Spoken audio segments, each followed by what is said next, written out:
Bonjour Béatrice. Bonjour Thomas. C'est avec toi que j'ai eu le plaisir de découvrir le tai chi il y a déjà maintenant plus de 15 ans. Presque 20 ans. Presque 20 ans. Avant de démarrer le cœur de cette interview, j'avais envie de donner un peu de contexte en permettant à la personne qui va voir cette interview de comprendre qu'est-ce qui t'a amené à pratiquer le tai chi, comment as-tu découvert cette pratique et qu'est-ce qui t'a amené à te dire « Ah, ça y est, c'est ça, j'ai envie de m'y consacrer ». Vaste question parce que au départ, j'étais simplement en recherche d'une discipline harmonisante, disons. J'avais une conscience que je sentais un décalage, disons, entre ma manière de penser ou de ressentir et puis ce que je vivais. Donc c'est comme si j'avais un fossé entre mon corps, je dirais, et mon esprit. Tu vois, je pensais positif ou je lisais des livres, et puis je constatais que je commençais à être très mal à l'aise ou à paniquer, à avoir des crises d'angoisse surtout. Et là, je me suis dit, il y a quelque chose qui ne va pas. J'ai beau lire tous les livres de la Terre, ça ne change pas ma manière de vivre et de réagir face aux événements ou aux situations. Donc c'est ça qui a été l'élément de recherche. Au départ, elle était plus intellectuelle, plus théorique par la lecture. Et puis, je me suis dit, non, là, il y a quelque chose qui ne va pas. Il faut que je trouve une discipline qui travaille sur ce lien, précisément, entre le corps et l'esprit. Et après, c'est le fruit du hasard, entre guillemets. Il y avait une librairie ésotérique pas loin de chez moi.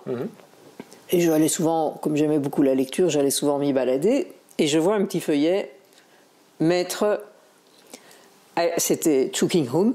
Et je me suis dit, tiens, c'est incroyable, je vais aller voir. Je vais aller voir. J'avais entendu parler du tai chi, mais sans trop savoir tout ce que c'était exactement. Mais ça m'attirait. Ça m'attirait parce qu'il y avait là-dedans une dimension esthétique. Moi, je suis toujours très sensible à l'esthétique qui m'attirait. Ça m'interpellait. Je me dis, il y a quelque chose d'important qui se passe, je ne sais pas quoi, mais il me semblait qu'il y avait quelque chose d'important qui se passait. Et puis alors voilà, j'ai fait le week-end, ça m'a beaucoup plu et j'ai décidé de commencer, mais à zéro. Enfin, moi, j'ai jamais fait aucun autre art martial avant. Ouais. Je savais même pas, à la limite, que c'était un art martial. Ouais. Je voyais une chorégraphie comme ça, très harmonieuse, très équilibrée. Oui, d'ailleurs, plein de gens confondent, se disent, tiens, c'est quoi la différence entre le tai chi et le yoga? Enfin, oui, c'est ça. C'est pas toujours évident pour tout le monde, d'ailleurs, globalement, d'identifier qu'est-ce qui constitue la spécificité du tai chi.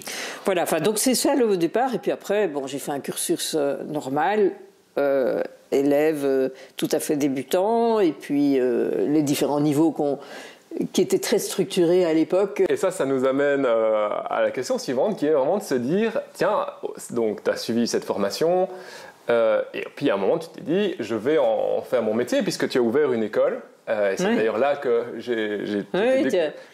qui a un peu voyagé aux quatre coins de Bruxelles, d'abord à la chasse, puis et voilà, c'est là que j'ai débarqué à un moment en suivant ma mère, et c'est là que j'ai fait mon premier cours de tai chi qui m'a directement scotché. Oui. Qu'est-ce qui t'a amené à faire cette école? Il y a plusieurs aspects. Le premier, il est d'abord, comme j'expliquais par rapport à ce qui m'a amené à chercher une pratique, c'est que cette pratique m'avait vraiment transformée. J'avais cette problématique donc un peu de mal-être, alors que ma vie était assez belle autour de moi. Il n'y avait pas de raison d'avoir un mal-être, et pourtant je l'avais, je ne pouvais pas le nier, je ne suis pas à me raconter des histoires, et donc et par cette pratique assidue, parce que c'est pas un cours une fois de temps en temps, oui. Hein. Si on veut une voie de transformation, par cette pratique assidue, j'ai révélé en fait des choses que j'avais en moi et qui restaient bloquées, et donc c'est comme s'il y avait ma véritable nature qui avait osé s'exprimer et surtout trouver une voie d'accès, enfin une voie de canalisation, et pas tout d'un coup que ça parte dans tous les sens et donc j'étais consciente que ça m'a tellement transformée que j'ai ça d'une part, enfin ça c'est l'essentiel. Et la deuxième chose, c'est que j'étais à un âge où j'avais envie de créer quelque chose. J'avais pas eu d'enfant, j'avais envie d'avoir mon bébé, quoi. Ouais. Un bébé, voilà, d'une autre nature, hein, mais spirituel sans doute. Mais je m'en suis occupée comme d'un bébé, comme d'un enfant. J'en garde de très bons souvenirs en tout cas. Voilà. Donc, et j'avais un peu le rôle de double parent, ça, à la fois mère et père de mon école. Et donc c'est arrivé à un âge aussi où j'avais besoin de ça, d'avoir, oui. Il y a une chanson qui dit toujours « Ma petite entreprise ne connaît pas la crise ». J'avais besoin d'avoir ma petite entreprise, pas dans un domaine commercial, mais et d'être aux manettes quelque part. Et donc ça a été aussi... Enfin, les deux ensemble ont fait qu'à un moment donné, sur le chemin j'ai rencontré par un autre collègue un grand maître de tai chi. On en parlera après. Ma question suivante. Voilà. Cette rencontre quand même avec ce maître a été un élément décisif pour avoir une école plus grande, disons, avoir une visibilité plus grande, voilà, sous une enseigne quelque part. Oui. Et ça, j'avais à l'époque aussi, parce qu'après on pourra discuter de l'importance, mais comme j'émanais aussi d'une part du milieu artistique et du milieu marketing, entre guillemets, avoir une enseigne, ça aide. Ça aide, ouais. Parce que dans ce genre de milieu très traditionnel, si tu es représentante d'un maître, ouais. C'est un atout. Bon, il y en a plein qui s'en fichent, on en parlera, mais quand même, ça donne un positionnement et c'était donc tout était en même temps un peu. Il y avait un alignement de. Oui, c'est sûr. Voilà, voilà l'histoire. Donc voilà, ça nous amène donc à la question qui est intéressante. Tu as dit que tu avais commencé via Chungking Ung, en tout cas une école affiliée à ça. Non, mais voilà. Enfin, en tout cas. À Bruxelles, il y avait la représentation de Chungking Ung. Oui, c'est ça. Une école affiliée à Chungking Ung. Après, donc, tu as fait la rencontre de John Ding, que j'ai également rencontré par la suite, qui lui, il est à Londres, hein, donc c'est le premier disciple de Ip Tai Tak. Comment tu décrirais, parce que finalement, c'est vrai qu'il y a la pratique du Tai Chi qui peut, par elle-même, je vais dire, créer des transformations, mais c'est aussi souvent la relation avec l'enseignant, et ici même peut-être en l'occurrence le maître, qui peut, ou pas d'ailleurs, faciliter ou au contraire ralentir cette transformation, cette progression. Comment tu décrirais, et même maintenant rétrospectivement, donc tu ne travailles plus nécessairement avec un maître attitré, comment tu décris l'utilité ou la nécessité d'être affilié à un maître qui représente le style, parce que c'est vraiment dans le Tai Chi Chuan, il y a quand même beaucoup de personnes qui sont, comme tu le disais, très attachés à la lignée, que c'est important de représenter le style, c'est un style familial, et donc il y a tout ça, des maîtres qui héritent du titre, et qui donc sont les vrais représentants, mais aussi des personnes qui pratiquent du style yang, et qui ne sont pas nécessairement affiliées à la famille, tout à fait. Et qui sont aussi des personnes très, très, très, très riches. Comment tu décrirais le rôle, du coup, ou l'intérêt d'avoir un maître, à quel moment c'est utile ou nécessaire, à quel moment on peut ou pas s'en passer. Voilà, c'est un vaste sujet. Il n'y a pas une réponse, je crois, il n'y a pas une seule réponse qui convient à tout le monde, hein, évidemment. Non, je veux dire, la mienne, donc j'ai parlé de l'alignement et de l'atout, disons, de représenter un maître pour faire connaître son école, mais bon, ça c'est l'aspect un petit peu plus marketing, mais qui est nécessaire, parce que si on veut en vivre, il faut bien faire quelque chose. Voilà, fondamentalement, comme je ressentais un besoin, bon, j'ai eu une éducation assez traditionnelle, donc la valeur d'un héritage, quel qu'il soit, spirituel ou d'une tradition, quelque part, c'est parti de moi. Donc, j'avais besoin de ça, de cette réassurance, par un garant authentique et original par rapport à la tradition, et pas quelqu'un qui a fait sa petite salade personnelle, etc. Donc à l'époque, c'était très ancré en moi, ce besoin d'une transmission pure, authentique, et je me serais senti un petit peu imposteur si j'avais pas eu cette reconnaissance d'un grand maître. Je me serais dit, mais qui suis-je pour... Donc tout ça était encore très vivant, et j'y étais parce que je suis sortie de ça après 10 ans, donc et je pense que c'est important pour être un bon enseignant. Quelque part, la source doit être pure. Oui. Sinon, surtout avec des disciplines comme ça, énergétiques ou spirituelles, c'est tellement, il y a tellement de facettes qu'on pourrait déformer ou interpréter. Et en même temps, il y a beaucoup d'interprétations quand on voit les maîtres, les écoles. Oui. Oui, mais ce qu'apporte, oui, absolument. Mais l'énergie tai chi, les fondamentaux seront les mêmes partout. Oui. Ça, si on ne retrouve pas cela, c'est que c'est un ersatz de tai chi. Donc, il y en a.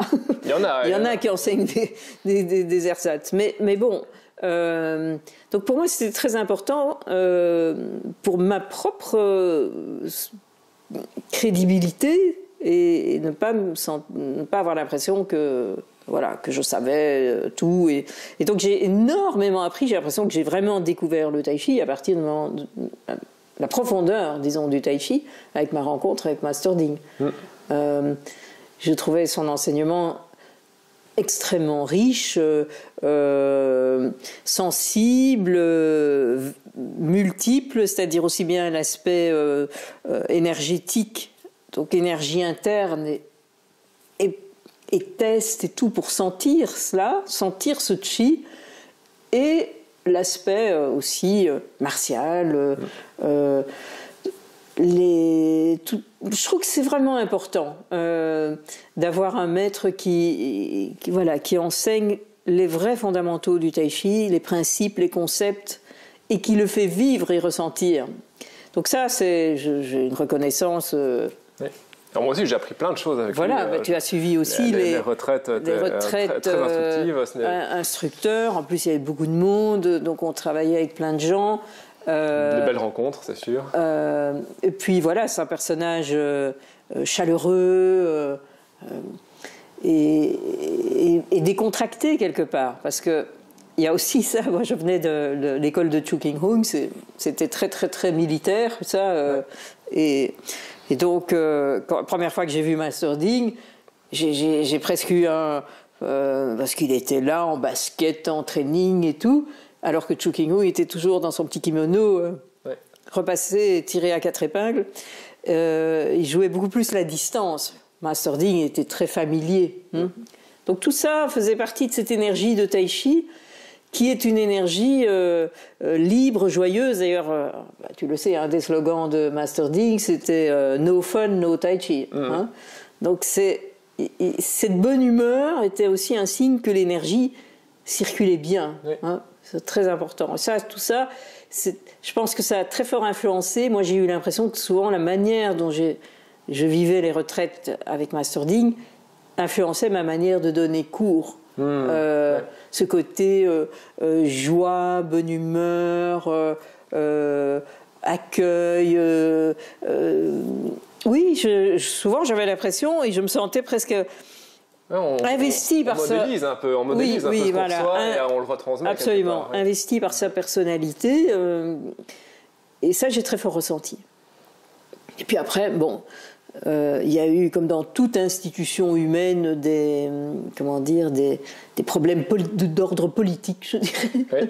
Bon, j'avais une équipe avec beaucoup d'assistants à l'époque. Et puis, il y en a qui veulent prendre le pouvoir, recevoir les faveurs du maître. Et donc, ça crée des tensions. Et tout cet aspect-là était... extrêmement, pour moi, opposé à une dimension justement énergétique, de tai chi même. Ouais. Et là, le fun, il était moins là, c'est sûr. Le fun était moins là. J'ai compris que quelque part Master Ding, qui avait énormément de qualités, je l'ai trouvé trop sous influence de certaines personnes. Et ça m'a un peu étonnée. Et puis après, bon, ben voilà, comme on était quand même une grande équipe à Bruxelles.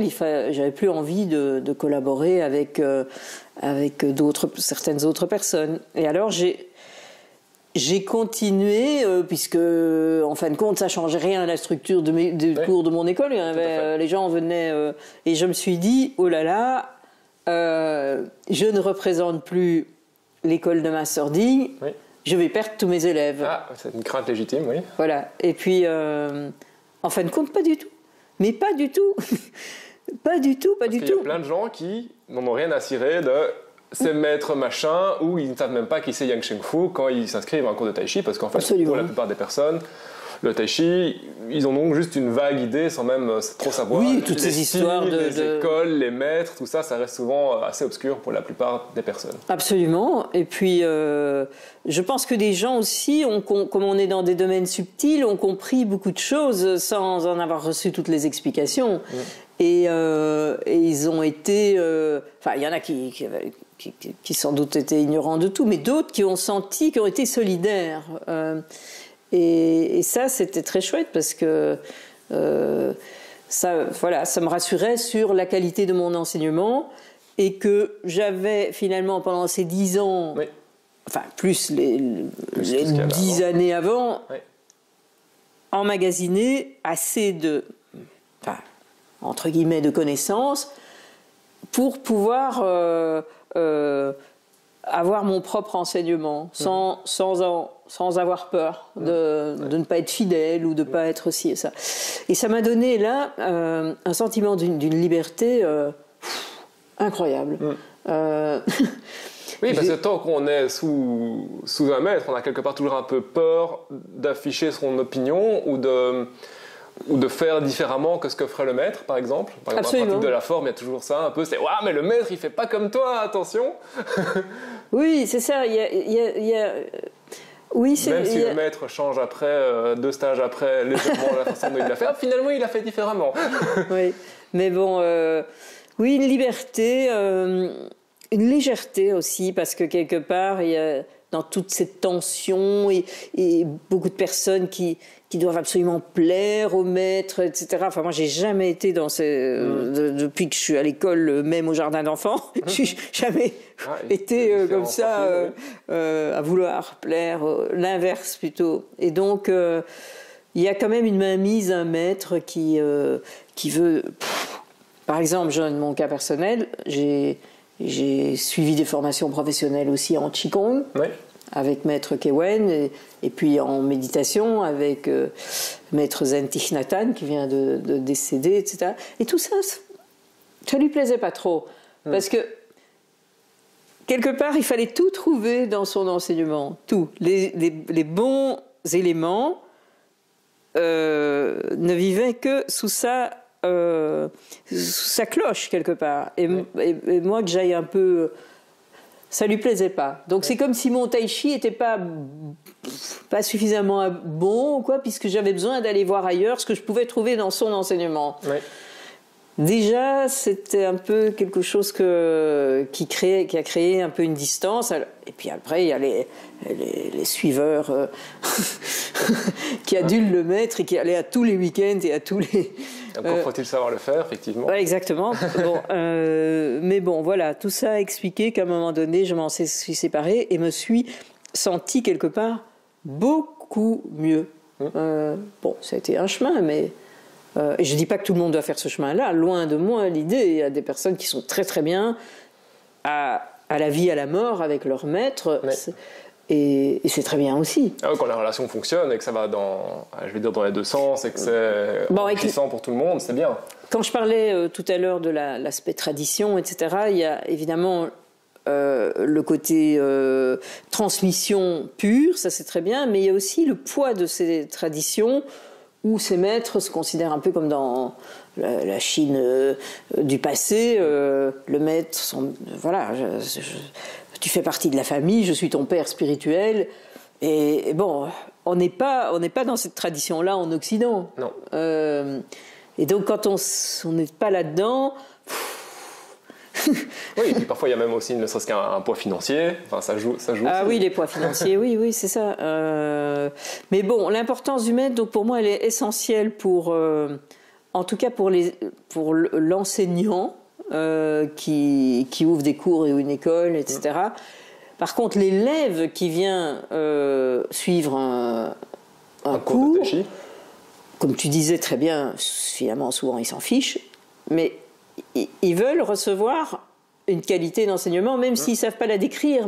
Et ça, là, on est dans l'énergétique pure, et dans le subtil pur, c'est que il connaît rien au tai chi, mais il va sentir que c'est juste. Oui, de toute façon. En fait, c'est ça, ça doit être juste. Et si un enseignant est un peu et moi, j'ai eu comme ça des personnes qui venaient apprendre la petite forme de masterding. Oui. Hop, tout d'un coup, pendant 2 mois, je les vois 4 fois par semaine, puis ils disparaissent, et puis ils vont l'enseigner dans un club ou dans un... Parce qu'il n'y a pas de diplôme, il n'y a pas de garantie, donc on peut être prof de tai chi après avoir fait 3 semaines, ou 3 ans, ou 30 ans de formation, évidemment, c'est pas pareil. Mais je pense que le langage subtil et énergétique, c'est le plus important. Un élève va se sentir bien, se sentir rassuré. Et ça c'est le poids des années et d'un enseignement pur, je pense. Je pense c'est quand même beaucoup mieux de faire un passage, comme toi, tu as suivi 2 maîtres, masterding, et puis maître one, oui. Maître one, voilà. C'est tout ça qui t'a formé aussi. Hein. Tout à fait. Et qui permet maintenant de... Bon, moi j'ai été ton professeur, mais à un moment donné, on se rend bien compte, pour les gens qui aiment le tai chi de manière absolue presque, et qui veulent aller plus loin, il y a une nécessité à un moment donné d'aller voir plus haut, si je puis dire, et d'aller voir le maître. Oui, et donc ce que j'allais dire, c'est qu'il y a des étapes aussi dans la façon dont on aborde le tai chi, ce qu'on cherche au début de sa pratique. De toute façon, au début, on n'imagine pas grand-chose. Et puis, ce qu'on découvre, et puis la façon dont notre pratique se transforme, la façon dont on aborde le tai chi après 1 an, 3 ans, 5 ans, 10 ans, elle change, elle évolue. Moi, je n'aborde plus du tout ma pratique comme je le faisais. Je l'enseigne plus d'ailleurs comme je le faisais il y a 5 ans, grâce à effectivement mes rencontres.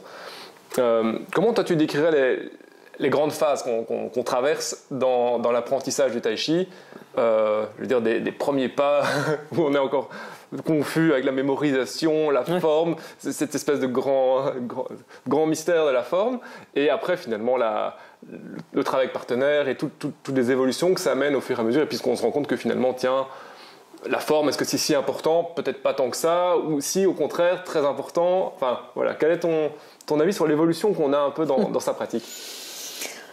Bon, c'est une question où je pense qu'il y a des grandes tendances, mais il y a aussi évidemment le chemin individuel de chacun, parce que mais tout le monde va passer par les mêmes étapes. Enfin, la majorité des gens, c'était mon cas aussi, on vient pour une problématique majorité. Moi, je vois dans les gens que j'ai eus, très souvent pour une problématique de stress.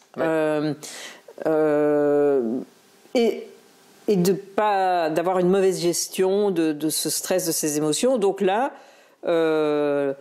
c'est la première étape. On apprend le tai chi, on apprend donc les mouvements.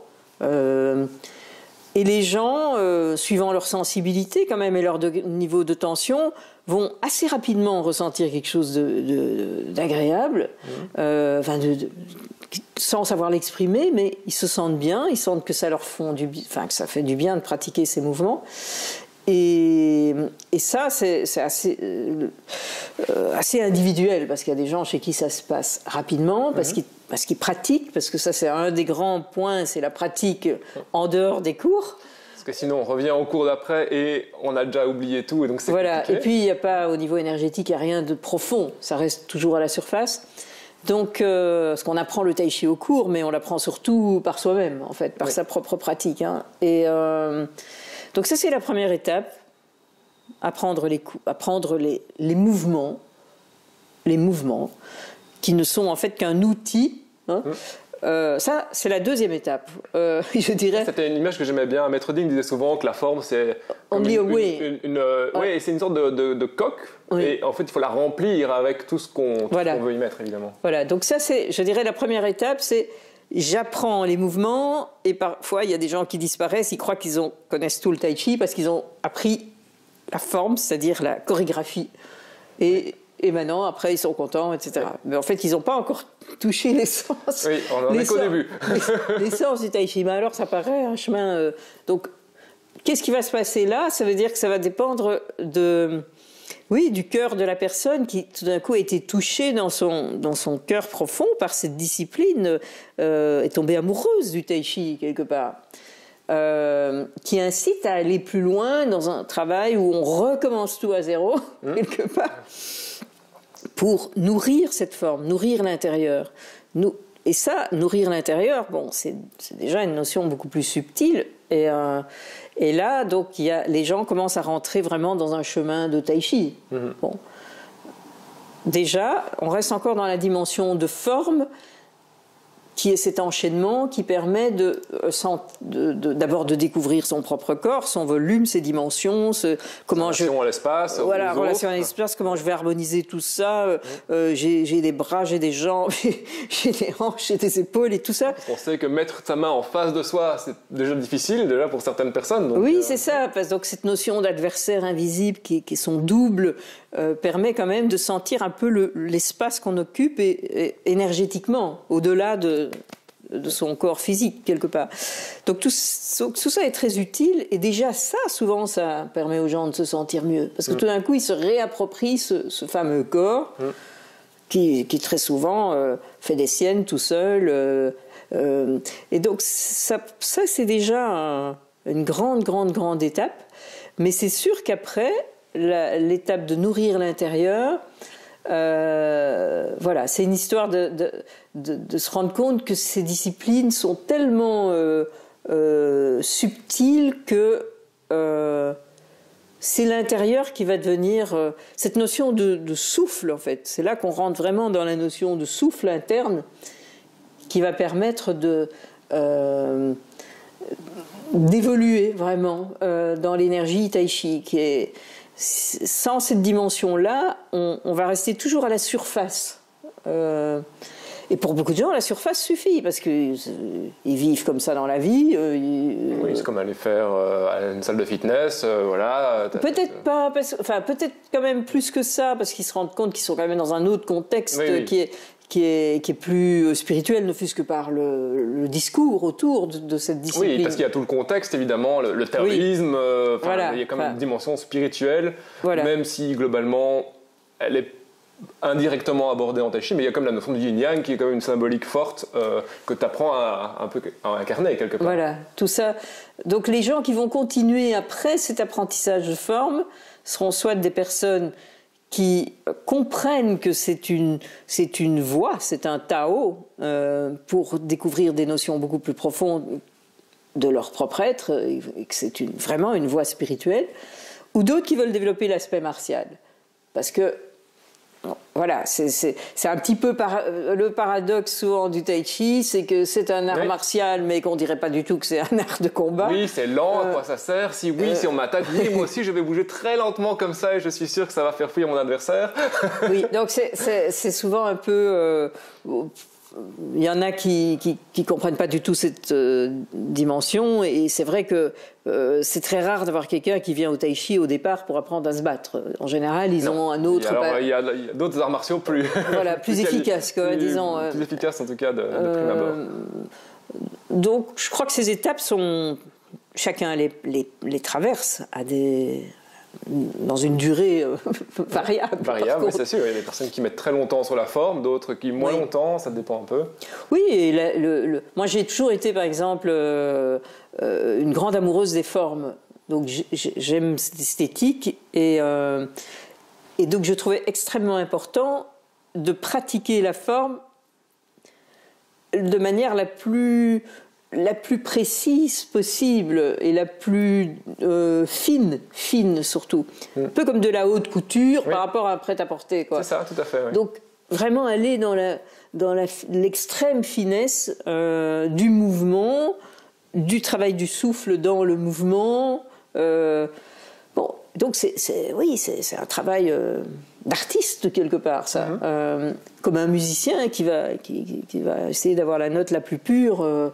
On dit que c'est un art martial, donc il y a quand même une dimension quelque part. Oui, artistique. voilà. Alors, donc, mais quelque part, je vais lier les deux, c'est que ce travail aussi fin sur la forme prépare à l'art martial, parce que ça développe une telle qualité de présence à soi-même. Donc, qu'est-ce qui se passe en moi, les zones du corps tendues, relâchées, etc. Est-ce que l'énergie circule? Comment je me place? Est-ce que je suis stable? Est-ce que je suis ancré? Est-ce que mon geste prend la bonne distance si je mets la main comme ceci?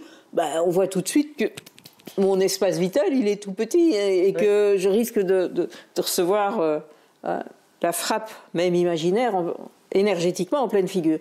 Donc, tout ça prépare. Le corps se prépare, il s'ancre, il se stabilise, il prend la bonne distance. Il a le double regard, c'est-à-dire le regard intérieur qui évalue, quelque part, qui ressent son niveau de détente, et le regard extérieur qui est conscient de tout, et de tous les dangers qui peuvent venir de partout. Donc, parce que tout ça fait partie de l'étude de la forme. Donc c'est indispensable, d'une certaine façon, en tout cas, pour développer une attitude de combat après. Alors, puis c'est l'origine, on ne peut pas enlever l'intention dans le mouvement. Si je fais ce geste-là et que je ne suis pas dans une dynamique de self-défense, oui, mon geste est là, mais il est vide. Il est vide, parce qu'il n'y a pas d'intention, et il n'y a pas d'esprit dans le corps. Donc, c'est aussi tout cet exercice de mettre de l'esprit partout dans le corps. Oui, parce que souvent on pense à son bras, et ça c'est encore le côté le plus facile, mais souvent dès qu'on pense à son bras, on oublie tout le reste. Ça aussi, le corps ne forme pas un tout, et donc, donc cette intention, elle habite, cet esprit habite tout le corps. Je peux me protéger là, mais je dois être stable derrière, avec le pied arrière, etc. Donc, mon axe, il doit être droit, mon centre, il doit être bien placé. Tout fait partie de l'intention. On ne peut pas dire c'est juste ça, l'intention. Non.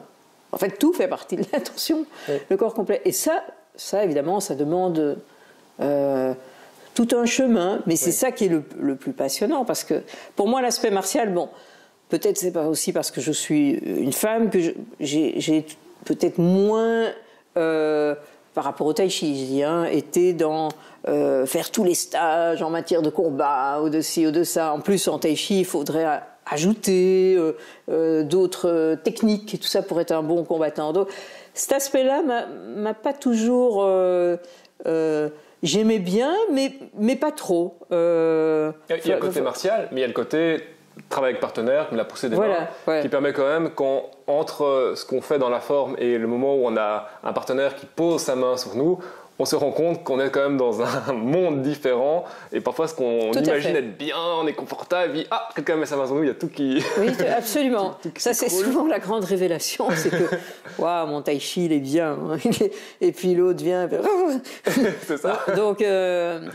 Mais ça, c'est extrêmement intéressant. Par exemple, ce travail-là de pousser des mains est extrêmement intéressant et est aussi intéressant d'un point de vue justement spirituel, c'est-à-dire de travail sur l'ego. Parce que généralement, quand les gens commencent, il y a tout de suite l'ego qui veut être plus fort, qui veut gagner, qui veut pas se faire déstabiliser, qui veut... Tout à fait.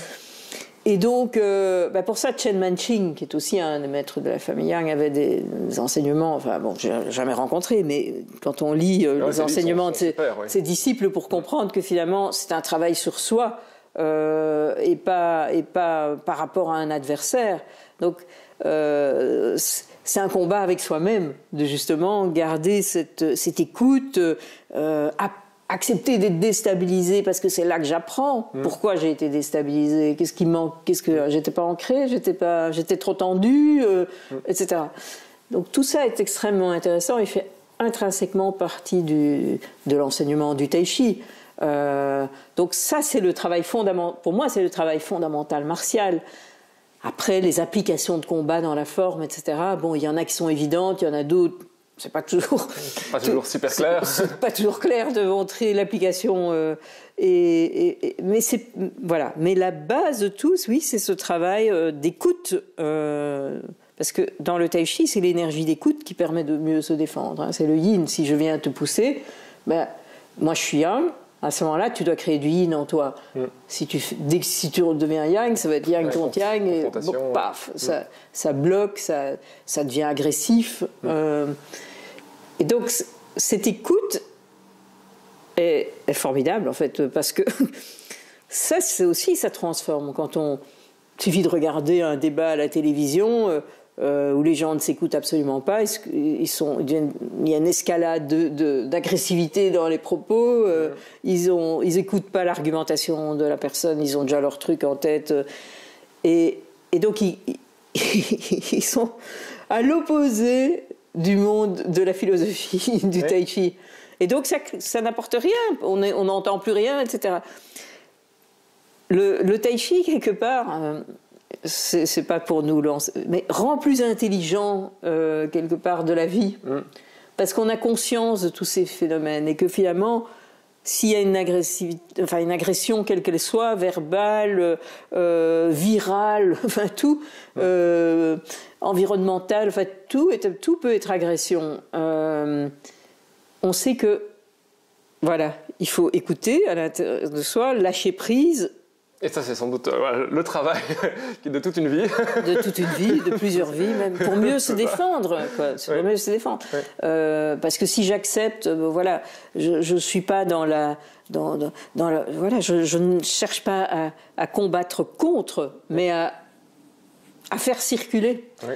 Et ça, c'est pour moi l'enseignement majeur du tai chi, c'est cette écoute. Et on peut la travailler dans sa pratique de forme, parce que bon, on a le ressenti de l'énergie, on sent bien si on est tendu quand on pratique une forme. C'est comme une écriture. Je dis souvent, c'est comme une calligraphie avec le corps. Oui, c'est une belle expression. Ouais, donc voilà, tu vas sentir un jour que c'est tendu, c'est pas un beau geste. Oui. Et l'autre fois, c'est comme c'est un bonheur total. Donc c'est très éclairant sur soi en fait. Hein, Et puis sur l'état dans lequel on est au moment où on pratique, c'est là qu'on quelque part se reconnecte un peu avec soi-même, au moment où on se dit ok, on est dans l'instant présent. Oui, tout à fait. Oui. Ah oui, c'est une véritable méditation, vraie méditation qui utilise le mouvement comme support. Et même dans le martial, il y a une part méditative puisque j'écoute. Ah oui, et puis il faut garder l'esprit ouvert. Oui, voilà. Et donc tout ça est d'une richesse infinie, sans doute une subtilité qu'on ne percevra jamais dans une seule vie. Hein. Et tu disais que justement que tu avais appris, fait une formation en Qigong et en méditation. Et voilà, c'était intéressant ce que tu disais, que bien souvent les maîtres de Tai Chi considèrent... Bon, déjà, ils n'aiment pas qu'on aille voir d'autres maîtres de Tai Chi. Non, ça certainement pas. Mais en tout cas, même d'autres pratiques, comme le Qigong, le yoga, par exemple, il y a des personnes qui font du Tai Chi et du yoga. Ça, j'ai jamais très bien compris. Voilà, moi non plus, mais je sais qu'il y a des personnes qui font ça. Du coup, le questionnement, c'est où est-ce que le Tai Chi est autosuffisant, ou à quel moment c'est intéressant de venir le compléter, le complémenter, ça peut être un chemin personnel, évidemment. Chacun fait un peu son propre petit mix, je vais dire, en fonction de ce qu'il a besoin et ce qu'il recherche. Mais comment toi, tu as trouvé un équilibre là-dedans? Moi, je sais que j'ai appris des formes de Qigong et que je ne les ai pas pratiquées parce qu'on a déjà tellement à faire en Tai Chi, entre les formes aux armes, la forme longue. Oui, non, mais c'est ça. Il y a trop. Du coup, le Qigong, quelle place encore ça a quand on fait du Tai Chi? Oui. La méditation, ça, j'ai tendance à dire que c'est plus facile, mais elle a tendance à se combiner avec la pratique aussi. Oui, tout à fait. Comment t'articules tout ça ensemble? Je dirais que je pense qu'il y a les deux approches. Je peux comprendre à la fois l'approche de Master Ding qui dit que tout est dans le Tai Chi, et je crois. Quelque part, il y a de ça. Je le crois fondamentalement que tu peux tout trouver dans ta pratique de tai chi, puisqu'il y a des pratiques de méditation debout, on en parlera, en tant que qigong statique. Il y a des mouvements taoïstes comme ça d'assouplissement et pour préparer le corps à la pratique. Et puis il y a tu retrouves toutes les dimensions donc dans une pratique de forme et donc je pense que c'est vrai, mais en même temps moi je me considère moins maintenant. Maintenant je serais à la limite plus dans l'esprit de Master Dick. Tu y reviens.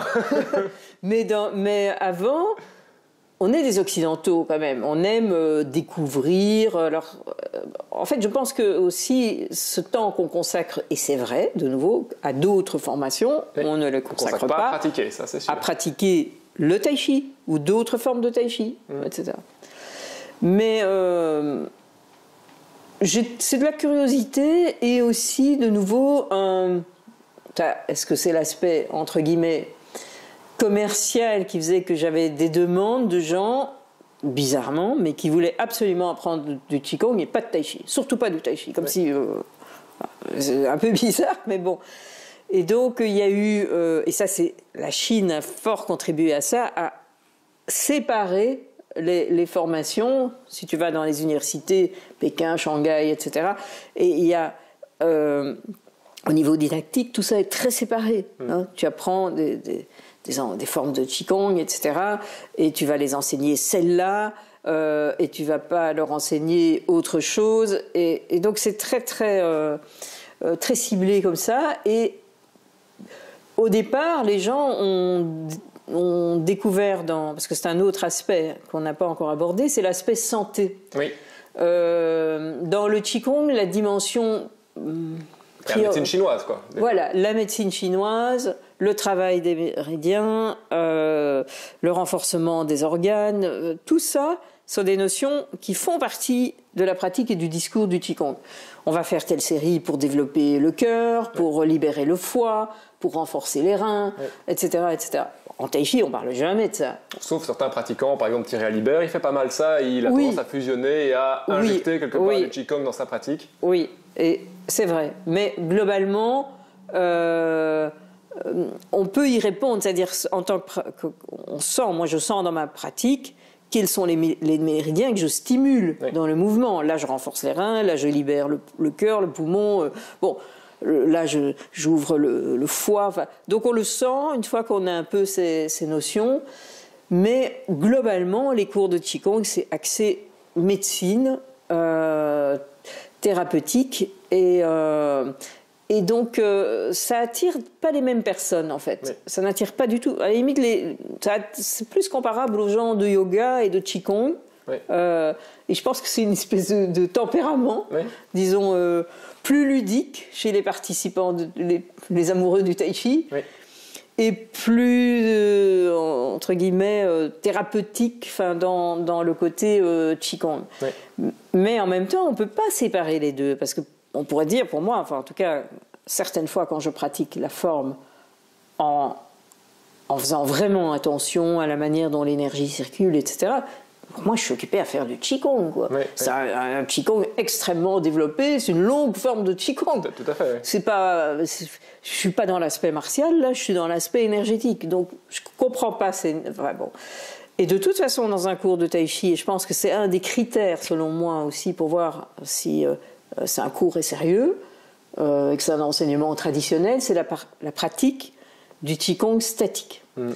Si un cours commence comme ça, sans cet aspect statique, il y a quelque chose de fondamental qui manque. Alors moi, je sais que c'est ça qui m'a scotché. En tout cas, je me souviens de mes premières fois à transpirer dans une posture statique ou avec mes jambes qui tremblaient. Je sais que c'est quelque chose qui m'a vraiment fait beaucoup accrocher.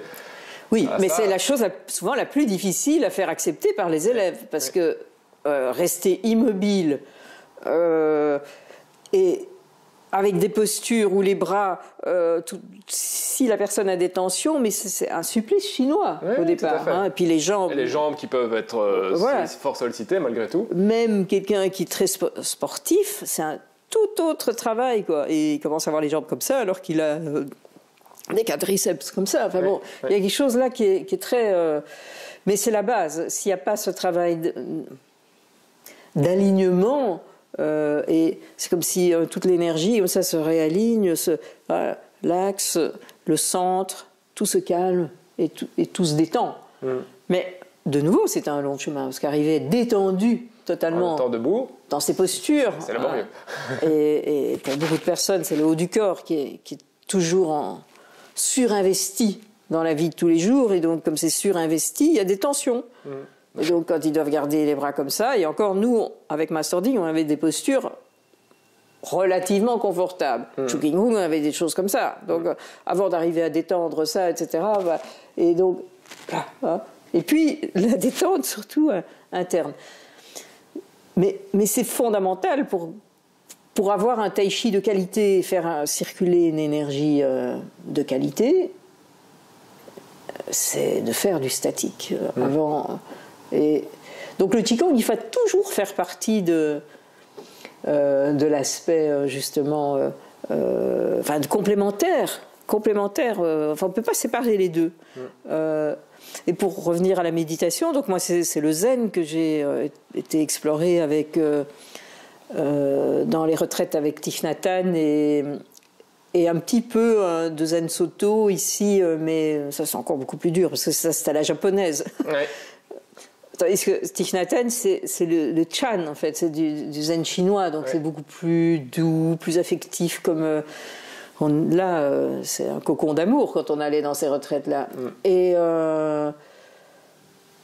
oui, ça m'a apporté énormément aussi. J'aime bien transmettre ça, parce que c'est tout un travail sur le... C'est pas le zen soto, le vide absolu, la vacuité, je suis devant un mur blanc, et voilà. Avec le travail du souffle, la respiration consciente, c'est un travail aussi justement très yin-yang de transformation des émotions par le souffle. Et donc à ce moment-là, j'ai enseigné plusieurs fois, j'ai fait à l'époque différents ateliers, stages de méditation. Maintenant, je le travaille toujours en individuel par rapport à la problématique de vie de la personne et qui peut travailler là-dessus, transformer des choses en elle. Et c'est puissant, le travail de circulation du souffle pour éviter que les choses ne se cristallisent et deviennent donc des blocages, carrément. Hein. Donc plus tôt on intervient, c'est toujours cette même circulation, hein. L'énergie doit circuler, quoi, hein. Si elle reste bloquée, ça crée des problèmes, quoi. Pour la personne, tant dans à tout niveau de sa vie, quoi. Ouais. Donc ça m'a enrichi beaucoup, cette pratique, et puis l'enseignement, la personnalité même, parce que c'est très important. Moi, j'ai été extrêmement nourrie par la personnalité même de Thich Nhat Hanh. Ah bah oui, bien sûr, c'est ça qui... C'est la transmission de personne à personne qui fait... Oui, comme je disais, c'était vraiment...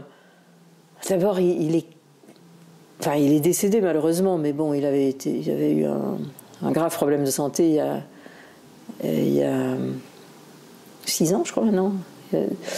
Et son esprit, donc il ne pouvait plus enseigner, il était retourné au Vietnam et tout ça, mais moi je l'ai vu quand il était encore en France, et c'est quelqu'un qui, oui, et tous ses disciples autour, tous ses moines, ses nonnes dans son entourage, tous étaient imprégnés de cette énergie d'amour, en fait, vraiment. Et donc sa personnalité m'a apporté d'autres choses que la personnalité de Masterding. Oui, c'est riche, quoi. C'est une autre richesse. Oui, tout à fait. Voilà. Ah, ils ont chacun un peu leur style. C'est ça aussi qu'on cherche en allant voir d'autres maîtres, quelque part. D'autres façons de faire. Oui, d'autres énergies. Et donc... moi, je comprends ça très bien. Moi, si quelqu'un me disait, voilà, bon, et c'est souvent le cas. Bon, regarde, toi, tu as quitté le giron masterding pour aller voir un autre maître. C'est tout à fait normal. À un moment donné, on a besoin d'autre chose, quoi. Oui, parce qu'on a des paliers aussi, comme dans la pratique, à des moments où on a beau avoir... On sait ce qu'on doit pratiquer, et malgré tout, on a l'impression de faire un peu du surplace. Je crois que tout pratiquant de enfin, en tout cas, moi, je sais que j'ai eu plusieurs fois des moments où je me suis senti un peu dans des paliers. Oui, c'est ça. Même si la pratique reste riche et intéressante, il y a comme des moments où on se dit, là, je ne sais plus trop où je vais. Oui, mais c'est une question aussi, on a une différence d'âge, c'est une question un peu de... d'évolution dans sa propre vie. C'est pour ça que je dis, moi, je reviens un peu plus dans l'esprit de masterding. C'est qu'à un moment donné, je sais que si j'apprenais encore 50 000 choses, j'allais évoluer, mais, et ma pratique allait terriblement évoluer. Et à un moment donné, maintenant, ça ne m'intéresse plus. Enfin, je veux pas dire que ça ne m'intéresse plus d'évoluer, mais ce qui m'intéresse, c'est d'évoluer dans ma vie, que tout ça... soit vraiment un outil d'épanouissement dans ma vie de tous les jours. Parce que si je pars faire encore apprendre telle autre forme, et ci et ça, que en fin de compte, je me rends compte... On continue à courir derrière des choses indéfiniment. Ouais. Voilà. Une bonne forme, du statique, un peu de méditation, des assouplissements... Et ça, de plus en plus profond, disons. Oui. Voilà. Mais ça, voilà. Mais je comprends qu'on ait encore envie, comme je l'ai eu il y a 20 ans, d'apprendre plein de choses. J'ai aussi travaillé avec Thierry Alibert, que j'apprécie énormément. Excellent pédagogue. Excellent. Mais là, c'est très intense au niveau physique aussi. Hein. C'est des heures et des heures de travail et tout. Entre guillemets, c'est sportif là. C'est aussi ça qu'apportent les stages, c'est souvent aussi nous dépasser. Moi je me souviens, le premier stage que j'ai fait de tai chi avec toi, c'est tout à coup je me retrouvais à faire 5 heures de tai chi, j'avais jamais fait ça de ma vie. C'est une claque. Après les retraites avec Maître Ding, tu te retrouves à faire 1 heure de posture statique. Autre claque, c'est aussi que ça t'amène à faire des choses que tu ne ferais pas, à moins d'être particulièrement motivé, mais en tout cas ça te débloque, où tu te dis pas je vais faire 5 fois la forme d'affilée. Faut déjà vraiment être très motivé, quoi. Oui, ça c'est sûr. C'est vrai que c'est pour ça. Enfin bon, tout ça pour valoriser les différentes approches, mais aussi donc tai chi, qigong, méditation traditionnelle comme le zen, mais c'est surtout l'apport d'énergie, quoi. L'apport d'énergie des personnes. Et moi, je crois que c'est capital dans un enseignement. Pourquoi on reste fidèle, on te reste fidèle, on reste fidèle à tes cours, etc. Parce que c'est aussi tes connaissances, bien sûr, mais l'énergie. Oui, la façon d'être. La façon d'être. Moi, je connais des profs, tant en Qigong qu'en Tai Chi, etc., où tu te dis, là, ils ont encore besoin de beaucoup de travail, quoi. Parce que leur énergie, pour moi, il y a quelque chose qui ne va pas, tu vois. Oui, parce qu'on a beau connaître la forme et savoir l'enseigner, c'est pas pour autant quelque chose qui ne va pas dans leur communication, dans leur... alors, ils vont parler d'amour tout le temps, mais tu vas à un cours et tu sens bien qu'ils n'aiment pas les gens. Et qu'ils doivent garder leur aura. Donc... C'est vraiment quelque chose de très important. Enfin bon, c'est personnel, ça, comme réflexion, hein, mais voilà. Tout ça pour dire l'importance de ces disciplines. Alors, juste, je voudrais encore ajouter pour la santé. Oui. Donc, on parle du tai chi. Le tai chi a une réputation d'être excellent pour la santé. En tout cas, c'est ce qu'on dit, en tout cas. Donc... non, mais les gens qui viennent viennent d'abord pour ça, le stress, la raideur, le manque de souplesse, etc. Et d'ailleurs, moi je sais, je donne cours dans des centres de la commune pour des seniors. Moyenne d'âge, 80 ans. D'ailleurs, d'un point de vue, il y a beaucoup de littérature médicale sur les bienfaits pour l'équilibre aussi, qui est un point qui est très souvent mentionné, que ça correspond à un exercice comme de la marche, enfin en termes d'intensité. Oui, d'effort physique, oui. Donc oui, il y a beaucoup quand même un faisceau de littérature scientifique qui dit que c'est bien en tout cas. Oui, c'est ça. Donc ça, c'est un aspect. C'est sûr que le tai chi va amener un bienfait pour la santé à tous les âges, quoi. Enfin, un enfant, même si je suis pas tout à fait adepte des cours pour les enfants, parce que j'ai essayé dans mon école dans le passé. Le problème, c'est la concentration. Enfin, il faut un enseignement vraiment spécial, extrêmement ludique. Et, tout à fait. Mais bon, en même temps, quand on veut faire par rapport à tout ce qu'on a dit, ce sont d'abord des disciplines internes. Et un enfant, il n'est pas là-dedans. Non. Son énergie, elle déborde. Ce qu'il doit apprendre, c'est à la canaliser, mais pas à la rentrer. Donc, je pense même pas que ce soit vraiment bon. Ils n'ont pas nos problèmes de tension et tout ça. Eux, c'est déjà Oui, dédié, mais je suis même pas sûre que ce soit vraiment bon pour leur développement psychologique et autres de ramener vers l'intérieur. Un enfant, il doit apprendre à s'exprimer vers l'extérieur de manière juste et donc bien canalisée.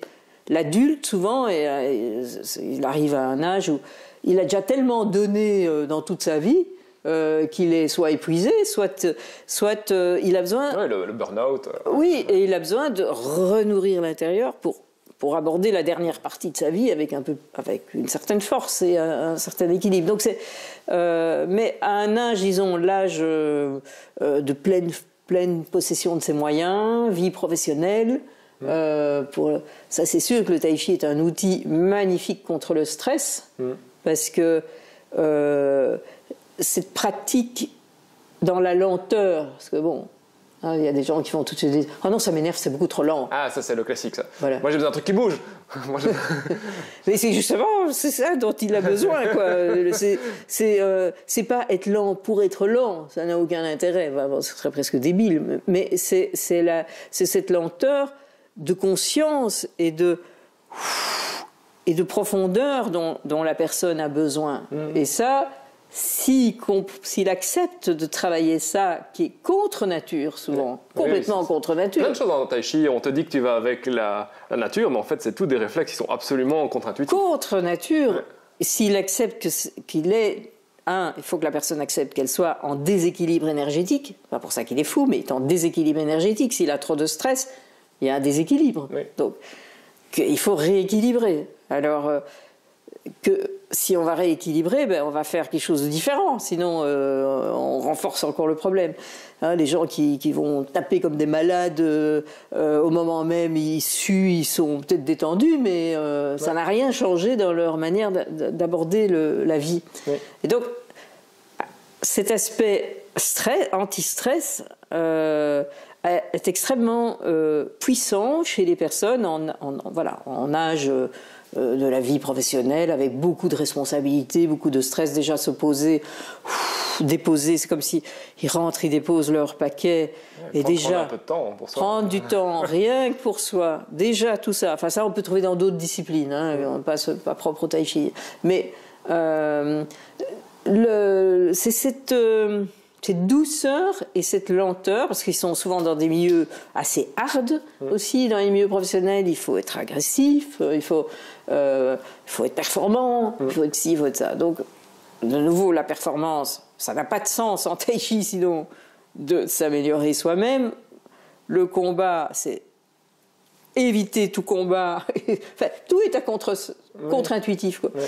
Donc la personne retrouve s'y accepte ça, comprend ça, retrouve un équilibre. Ça c'est l'aspect, pleine possession de l'âge, de la force de l'âge. Puis après, la personne arrive, la soixantaine, ça commence à y avoir d'autres problèmes, plus de motricité, quand elle est dégagée de la vie de stress professionnel, de manque, surtout de motricité, douleurs articulaires, tous ces aspects psychomoteurs, entre guillemets, enfin pas psychomoteurs, non, locomoteurs plutôt, commencent à faire partie de la vie quotidienne, souvent des gens à partir de 60 ans. Qu'on le veuille ou non. C'est une espèce de vieillissement naturel. Et donc là, le tai chi qui fait bouger les gens dans la souplesse, dans l'élasticité, hein, de nouveau, ça va permettre... on ne peut pas guérir quelqu'un d'arthrose en faisant nécessairement du tai chi, mais on va lui donner, ça va entretenir la souplesse des muscles autour des articulations, des tendons, des ligaments, même de la fibre musculaire, et qui va faire que l'articulation elle-même... Il y a une transformation quand même interne. Oui, dans les fibres. On parle de force interne, il y a une réalité, je veux dire, physique. On ne sait pas quelque chose nécessairement mystérieux. Il y a aussi une dimension palpable, concrète. Moi, je me souviens avoir Maître Ding qui est venu palper mon bras pour dire tiens, oui. Et en fait, il y a une partie qui se sent aussi. Il y a une dimension spirituelle, enfin une dimension. Mais cette énergie est palpable. Nerveuse, mais aussi une dimension très concrète. Oui, tout à fait, qu'on ne peut pas vraiment mettre des images, c'est très difficile, mais on la sent au toucher, en effet. Et elle écoute. Mais donc ça, là, les gens y retrouvent beaucoup. En effet, aussi, un retour vers soi, justement, hein, comme je disais, ils ont souvent donné tout à l'extérieur, le boulot, les enfants, etc. Et puis maintenant, ils se retrouvent un peu seuls ou en couple et non, il faut s'occuper de soi. C'est bien du coup parce que le tai chi ça occupe bien. Vous occupez de soi quoi. Donc et ça nourrit de nouveau, ça nourrit et ça permet de ce retour à soi. C'est vraiment une discipline qui amène ce retour à soi. Donc et puis après plus âgé, comme je disais 80 ans, là c'est vraiment les problématiques de stabilité, d'équilibre, en effet. Parce que ça, l'air de rien, la chute, la bête chute, malheureusement, ça peut être très grave. Ça peut être vite grave, quoi. Oui, c'est ça. C'est souvent un début de problème plus important. Et donc, cette gestuelle qui apprend à transférer le poids du corps d'une jambe à l'autre, sans perdre son centre énergétique, mais c'est son centre de gravité aussi. Oui. Hein, donc, la personne, si elle n'a pas ça, si elle n'apprend pas ça, qu'est-ce qu'elle fait? Elle va vers l'avant, la tête part en avant, elle va vers l'arrière, et donc le centre de gravité, il est plutôt au niveau du haut du corps. Oui. Donc, aucune stabilité. Les jambes, il y a de la fonte musculaire quand même aussi liée à l'âge, donc les jambes sont moins fortes. Oui. Problème d'alignement et de posture aussi. Voilà, donc à tous les âges, il y a un apport santé, ça c'est certain, et qui est d'abord la principale motivation, en tout cas dans les gens que moi j'ai eus. Clairement, hein, je veux dire. C'est aussi sans doute que je pense que je suis aussi une femme, donc j'attire moins. On prenait l'exemple de notre ami Thierry Alibert. Bon, il va attirer aussi des gens de profil un peu plus. Voilà, il va attirer de tout parce qu'il est tellement complet, mais il va entre autres attirer aussi les gens qui ont fait d'autres arts martiaux, etc. quoi. Et donc, mais si on prenait l'ensemble des motivations de tous les gens qui ont un jour mis un pied dans un cours de tai chi, c'était d'abord la santé. Ouais. Il y a quand même vraiment un apport au niveau activité des cellules, des différents systèmes qui se défendent mieux. C'est de nouveau l'esprit de self-défense. Hein. Mon système respiratoire se défend mieux, mon système immunitaire se défend mieux, enfin bon, tout. Et on peut le sentir. Hein, parce que cette énergie alimente toutes les cellules. Donc comme on travaille tout le temps sur la circulation, il n'y a pas une cellule qui est oubliée si on est détendu. Parce qu'évidemment, s'il y a des blocages, à ce moment-là, l'énergie va circuler et puis boum, elle va s'arrêter parce que c'est tendu. Mais si on travaille toute à ce moment-là, ça circule, quoi. Donc c'est comme s'il y avait... toutes les cellules sont animées. Et donc, il y a ça qui est important de rechercher aussi, c'est cette détente profonde qui est si bénéfique pour la santé, en fait. C'est pas seulement je suis détendu, je suis cool, je suis zen. Mais c'est la force, moi je trouve, du tai chi, c'est que c'est une détente en mouvement. Et ça, c'est peut-être ça qui est vraiment difficile. C'est souvent quand on se déplace, on a tendance à mécaniquement utiliser de la force. Et en tai chi, justement, on va essayer de se déplacer avec le moins de force possible en restant détendu. Et souvent, c'est le mouvement qui génère des tensions. C'est quand on veut faire quelque chose, qu'on essaie de soulever quelque chose, qu'on essaie de bouger, qu'on a tendance à mettre plus de force que nécessaire. Que nécessaire, oui. Mais ça, c'est notre... on est tous comme ça. Quand tu as un bébé... Moi, j'ai toujours... Toi, tu as eu des petits-enfants. Oui. Les bébés, c'est des grands maîtres. C'est vraiment des grands maîtres. Ils ont une poigne, c'est un truc de fou. C'est de l'énergie pure. Ouais. Souvent, ils n'ont pas encore de développement musculaire. Si je prends ton doigt, c'est un exemple qu'on cite souvent. Il le tient, ouais. Et donc il le tient avec son intention. Tu veux essayer d'enlever le doigt. Non.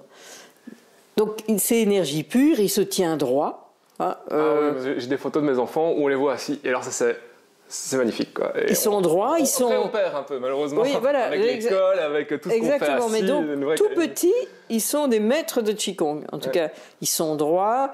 Un enfant en bonne santé, évidemment. Hein, il est joyeux, il s'émerveille. C'est toujours été la philosophie des grands maîtres, dont Chen Manqing et tout ça, c'était de redevenir comme un enfant, avec toutes les qualités de l'enfance. Et c'est comme ça que dans les cours de tai chi, où l'énergie circule bien, on rit, on est joyeux, comme des enfants. Et c'est très important, ça. Si on se prend trop au sérieux, etc., comme il y a dans certaines écoles, c'est pas du tai chi pour moi. Ouais. C'est autre chose, mais et donc...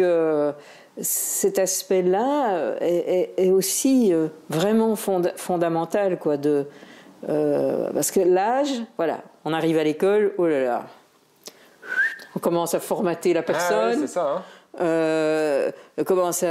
Et puis il commence à y avoir des contrôles, entre guillemets, donc le stress commence, etc. Ouais. Puis alors, et c'est un continuum, une escalade de tension, qui fait que finalement, on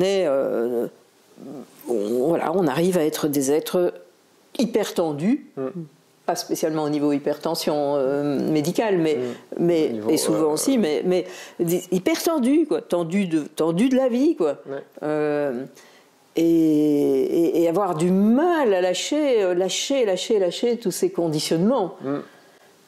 Et voilà. C'est un peu triste, mais et on n'est pas dans des époques qui vont favoriser le contraire. Hein.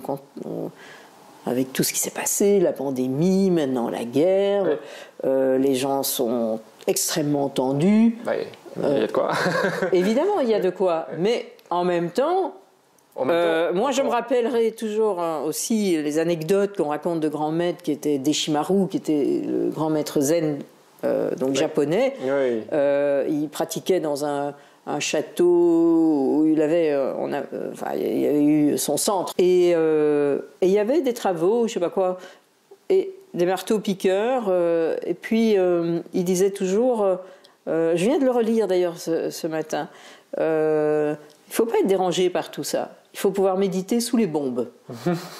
Oui. Donc, en soi, les bombes... Méditer quand on est confortable, c'est toujours facile, hein, ça c'est sûr. Voilà. Ouais. Les bombes, on ne va pas dire que c'est bien, les bombes, certainement pas. Mais ça ne doit pas... Si on est vraiment un être accompli, mais au niveau calme intérieur, confiance intérieure, ce qui est à l'extérieur ne doit pas être perturbant.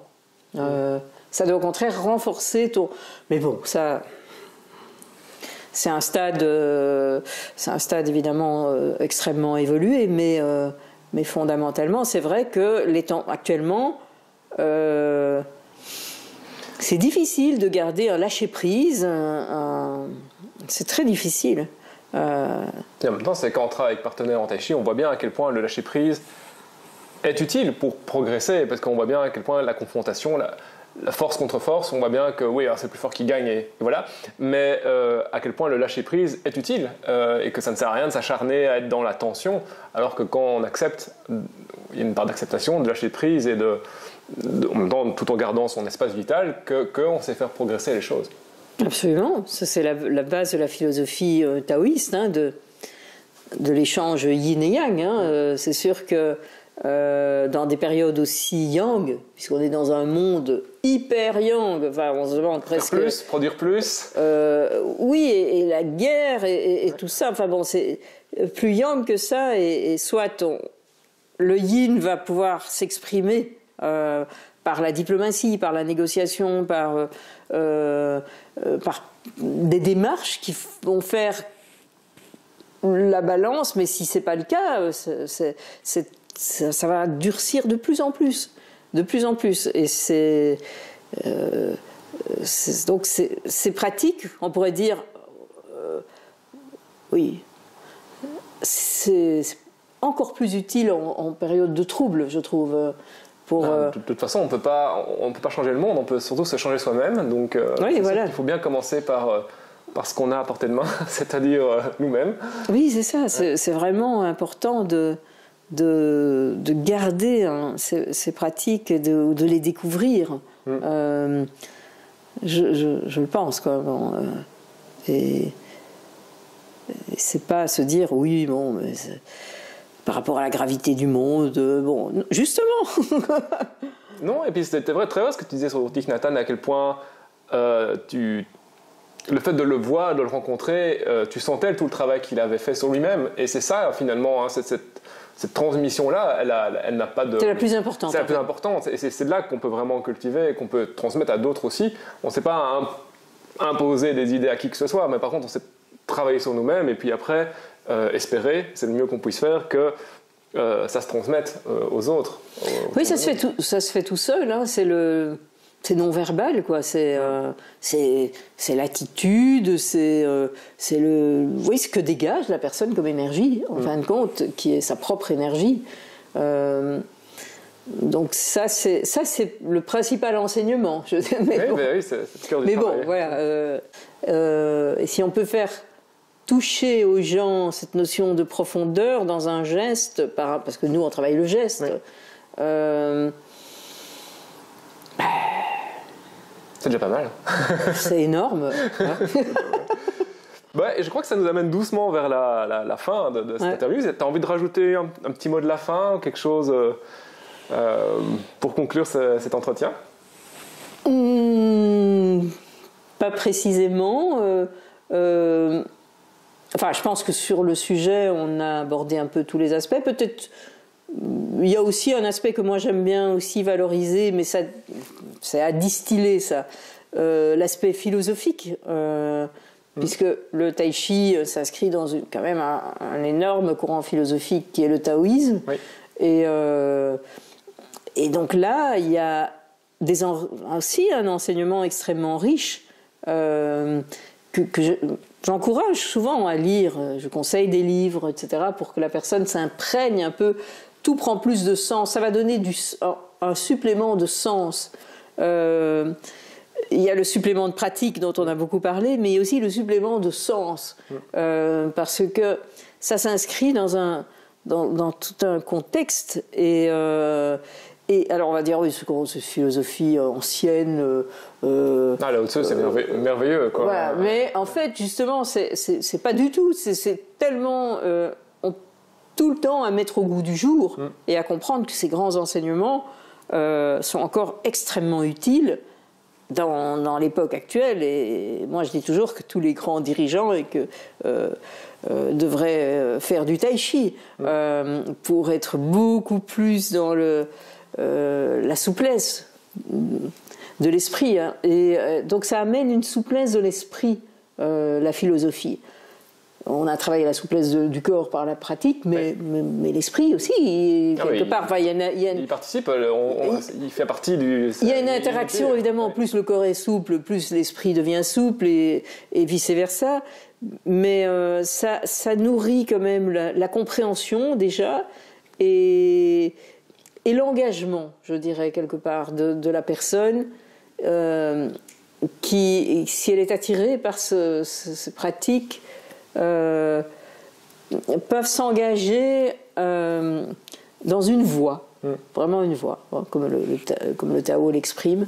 Et donc c'est une richesse en plus, c'est toute cette dimension philosophique pour nourrir son quotidien, se dire ah, bah, tiens, comme il y a quand même une perte des critères spirituels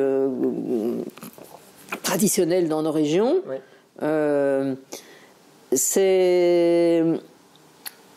Beaucoup de gens recherchent aussi quelque part un ancrage spirituel et donc voilà. Bon, il y a plus beaucoup on rencontre pas des taoïstes dans son quartier. Et tous les maîtres de tai chi sont loin nécessairement d'être des grands représentants du taoïsme, hein, loin de là. Mais bon, on peut faire sa recherche personnelle et garder des enseignements qui finalement vont retentir sur la pratique aussi. En tout cas, ça s'inscrit bien dedans. Quand on lit Lao Tzu ou quoi, on a facile à imaginer comment ça s'imbrique dans la pratique du tai chi. Oui, c'est ça. Il y en a d'autres aussi, hein, d'autres philosophes et tout ça. Et c'est très nourricier tout ça, en fait. Ouais. Voilà. Merci. Merci Thomas.